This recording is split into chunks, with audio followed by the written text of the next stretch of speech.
Hello everyone! Today I'll show you how to change the read to me settings in Grounded 2.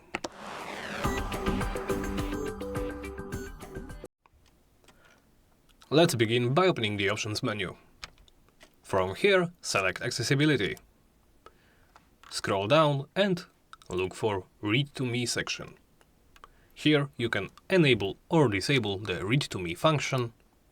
When this function is enabled, the game will narrate aloud the text content of on-screen elements.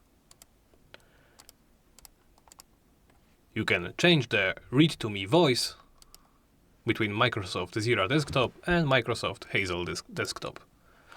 I guess if you are playing on another platform, you may have other voice packs enabled, but I wouldn't count on it. There is also read to me speed, which adjusts the speed of the interface narrator's speech. You can go as low as 75%, the default of course being 100%.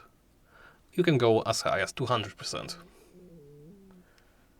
Adjust those three settings to your liking, and after you are done, press the close button. And that's about it.